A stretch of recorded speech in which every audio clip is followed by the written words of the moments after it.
Hi there. I haven't been recording lately because I've been working on a Halloween costume for my doll group.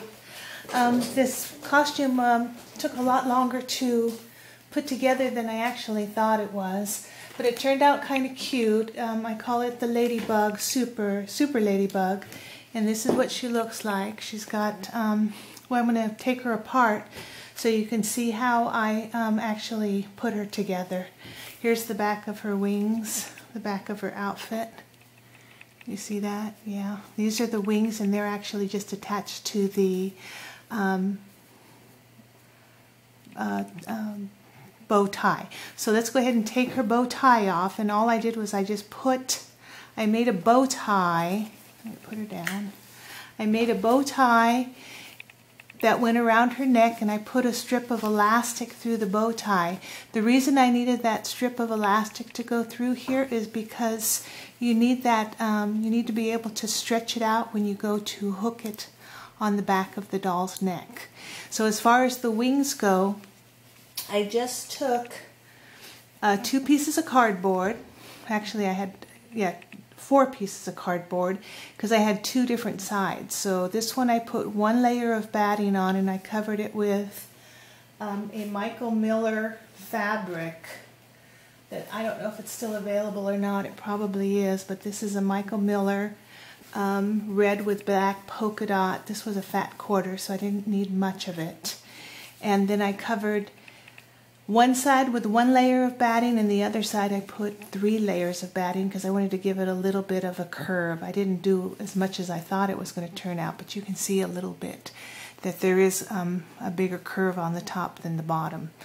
I didn't know how much to actually put on the bottom because I wasn't sure how far away it was going to hang from the doll's body once I put the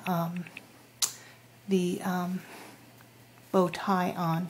As far as securing the bow tie, I thought about just putting hooks and eyes, and then I thought, well, you know, I'm not going to use these wings for anything else but this doll outfit. So what I did is I just whip stitched around here in a little square just to hold it secure to the bow tie.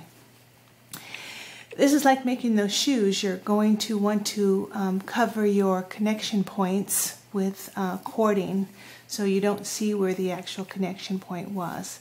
But this was 1 piece, 2 pieces glued together with the cording in the middle, and that's how I came up with the bow tie.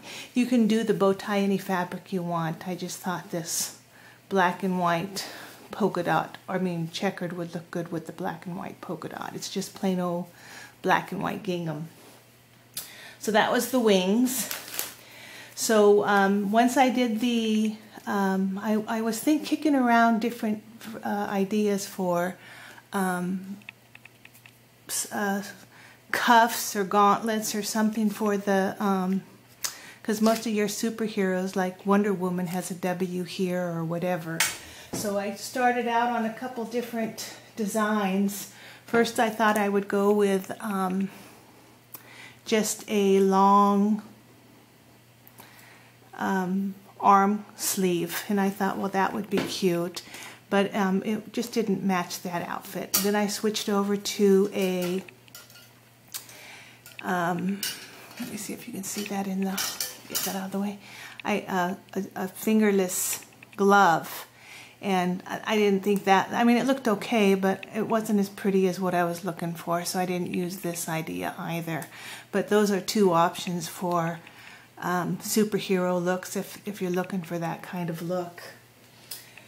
So anyway, I went with the gauntlets, and what I used for the fabric is the vinyl sheets. Let me see if I have vinyl sheets. I use the vinyl sheets you get at Hobby Lobby. They're $1.47 each, and this is what I used for the blouse and the gauntlets. So basically all I did was I cut a little shape like this so I knew it would fit on the doll's arm, and I stuck with the same trim. I went through about 1 yard of this white trim, so I used it on her blouse, and I used it also on her gauntlets. So anyway, about it in a belt, and then I did that, and I just sewed it straight down the back. I put three lines of stitching down here so that it would stay secure on the piece. And then I just put the trim on just like I would do if it was bias tape. So I didn't want to use Velcro because I knew that when you use Velcro that you're going to end up getting it stuck to everything. So I figured it was going to lay flat in the storage, so I just put a couple snaps on the top and the bottom to hold it into shape, and that's how I got the gauntlets. You can call them cuffs if you'd rather, but you know, gauntlets are like same thing. So anyway, that was the gauntlets. So I made one for each side. I tried to do it so that it was opposite on the you can put a third snap in there if you want to, but I didn't do it. Okay, so those are your two gauntlets. Okay, as far as these shoes go, I bought them at a thrift store for $1. I think they're meant for one of those old-fashioned dolls, probably around the 1800s or so. But I think you can order these online. I think they were probably too small for somebody who bought them for a Journey girl, because look at how, I mean for an American girl, because look how tiny the soles are on this. But anyway, they're the button-ups from like the, I don't know, the end of the 1800s, early 1900s, I guess. But I think that's what they came from, probably some doll shop somewhere. But I thought they'd made perfect superhero shoes. Okay, next is a belt. I knew I wasn't going to want to make this permanent, so I just did a belt like this and put a piece of Velcro on here. For her emblem, for her superhero emblem, I wanted to get something like a Superman or something, but then I saw these and I thought that's perfect because they've got the little Ladybug design on them, and these came from Joann's. It was a set of 3 for $2.99. I used my 50% off coupon, so I got them for $1.50. I don't know what else I'm going to use a big button like this for, but I thought it was cute to use that as the emblem on the superhero. Okay, so now we're down to her hat. This was just your regular sequin headband. I bought this at Joann's for $1. It was in one of those bins. I just saw it on the way out of the store, and I thought, well, I wonder if I could get the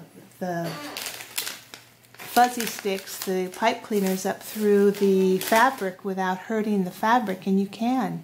See how it's got those things in it? You just fit your wire, up through those holes and just wiggle them around, and you can get them out the other side without any damage to the sequin hat. And I thought, well, that'll hold the pipe cleaners in place for the antennae.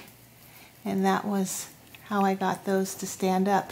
And then I just curled them around the bottom just so I had them in the right, just so they wouldn't move around when I put them on the doll's head. But I thought that was pretty cute, and it was only at 50 cents because I had a 50% off coupon. So you can get these in all the different colors. You can even get them thinner if you don't want them that thick. So that was how I made the antenna. This one, I was going to make her ears. I was actually going to make something to put the, instead of using that sequin, I was just going to make this cap and then make holes in the cap so that the ears could come right, the the fuzzy sticks could come right out of there. So I was on my machine, and I've got a circular buttonhole, and I thought, well, why can't I make a circular buttonhole for like a headband? So I tested it out on one of my pieces. This is just the black 4-way knit stretch that I used here, and I thought I'd try that out to see if I can use this with the pipe cleaners. So I made the hole. I used just the setting on the machine, which I forget what number it is. It's down at the bottom. But all it does is make you a round hole. So I cut the hole out, and I thought, well, I could do the same thing on here. I could make, especially if Christmas is coming, I could make reindeer antlers. The same technique. Make a headband, and then I'll be able to hold my antlers up using this technique. So I'm going to try and find some 4-way stretch brown knit. So, and then I could make antlers for an antler costume for Christmas, or for a little design with her pajamas, and I think that would be real cute too. So make a headband, use 2 of your little buttonholes that are circles, and you can use your wires or make your own headbands. You can do anything. If you make this little cap, you can pretty much put ears on it. You can make Mickey Mouse ears. You can do anything. You can make aviator, and basically all that is just like a swimming suit cap. Or I put her hair in a ponytail. She's been in this for quite a while, so her hair's all flattened out. But I also noticed I got a little bit of black mark here from the fabric. So I'm going to have to get my acetone or my alcohol out and get those marks off. But anyway, this is what the cap is.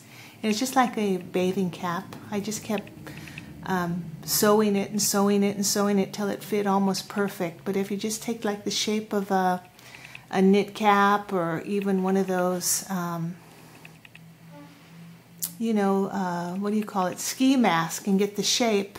And then I just kept sewing it. I put a couple darts in here, and because I wanted it to fit tight around her face, I turned that down and sewed it. Then I put a string of elastic in here so it would fit tight around her neck, and then I just sewed that, and then I put a little hook and eye there, and that's how I came out with the cap for her head. And that's all there was to it. So I can use this now because it's plain. I can use it for multiple things. Okay, so I'm going to stop the tape here because I think I went past my time. All right, I'll be right back.